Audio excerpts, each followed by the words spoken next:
like these four tones are, like it's easy to talk about, but when you just, in terms of like communication, it could be really confusing. It takes like a long time for English speakers to, learn that and how to use that. It's very confusing.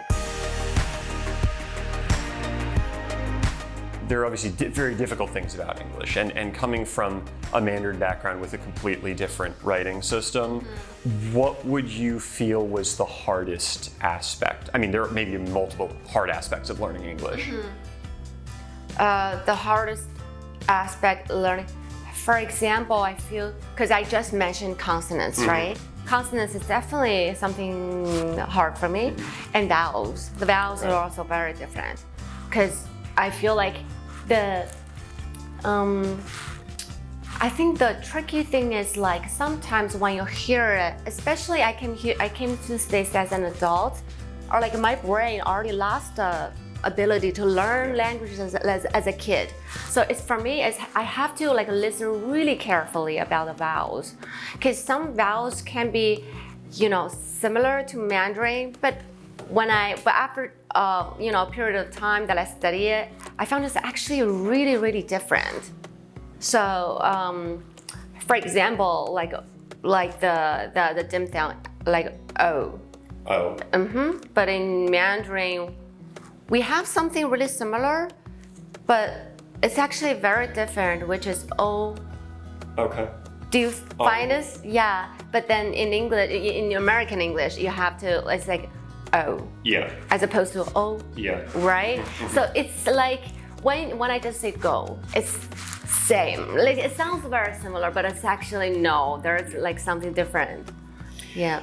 And then what about something that you think is, I guess, it's hard to say something you find easier about English the more you've learned it, but is there anything about the language that you find objectively maybe easier than English? Mandarin? Well, typing.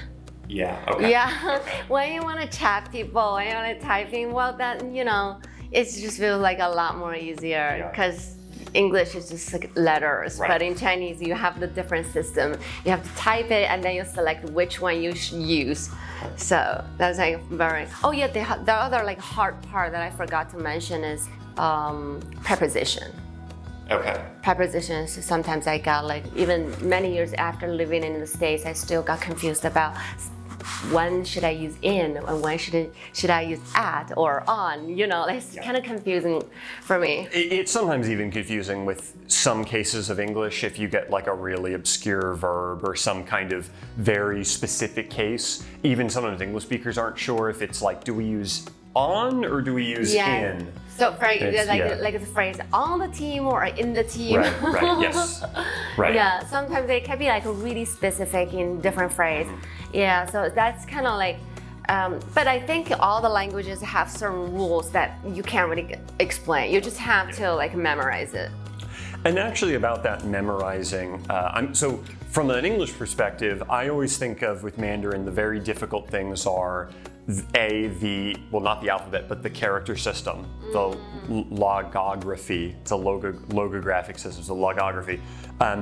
And then the tones, like the sound of the language. It's like, because it's a tonal language. Yeah. Which is, for people who don't know, right, a tonal language is where you can say the same word, but if you say it in a different tone, it means a totally different word. Yeah. Versus English is like not a tonal language, so if you say hello and hello two different ways, it still means hello. Yeah. And so from an English perspective, that's a very difficult thing for me to kind of grasp and understand. Yeah. In terms of that, I also want to, just have some perspectives about, like the tone. Because I feel like in Chinese, the tones are very specific. Well, for people who maybe don't know, do you want to do a quick intro on Yeah, what the tones are? so Chinese has 4 tones, like a flat tone, which is ah, and the second tone sounds like a question, it's like ah, and then there's also a third tone, it's kind of like a twist, so it'll be ah, and then the fourth tone, which sounds like a confirmation, that sounds like how you say yes, which is ah. So like these 4 tones are, like it's easy to talk about, but when you just, in terms of like communication, it could be really confusing. It takes like a long time for English speakers to, learn that and how to use that. It's very confusing. Yeah. Yeah, I mean, I've certainly not learned Mandarin. I dabbled with it for, probably a few hours total in my life. And like, I found the third one versus the second one to be very confusing, especially. It is very confusing. 1 and 4, I kind of got that.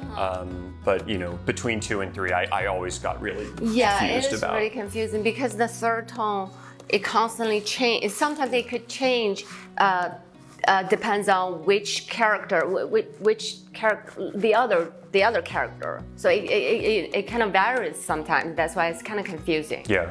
And then what about the writing system? So, but at least like how it works, for. Yeah, it's just based on its meaning. So for example, like let's talk about the door. Like the character for door, it actually looks like a door.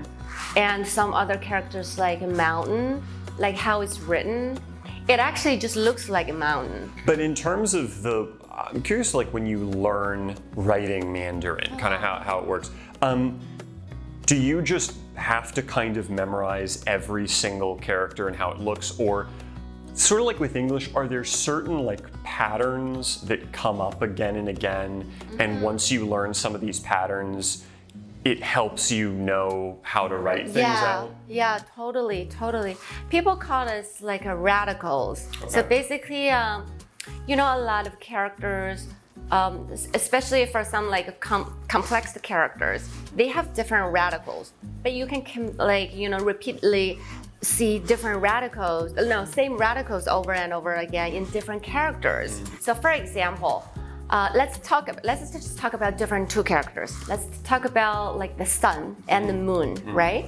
Like the sun, when you see the sun, is how it's written, and then moon, that's how it's written. But then if you like connect them together, this character it means light. Okay. So it's actually pretty. But then later, if you see like sun with a different character, that also indicate that something happened in the day. Okay. Yeah, it happens. It either happens in the day or like with some light. Okay. And I mean, so it's a similar idea to English, and I'm sure a lot of other languages. Yeah. I mean, did you find with English, once you could kind of also pick up on some of the patterns, that helped in some way, or was it a lot less obvious because of the way English works, where you don't see images of something, but it's more. I feel like this is interesting.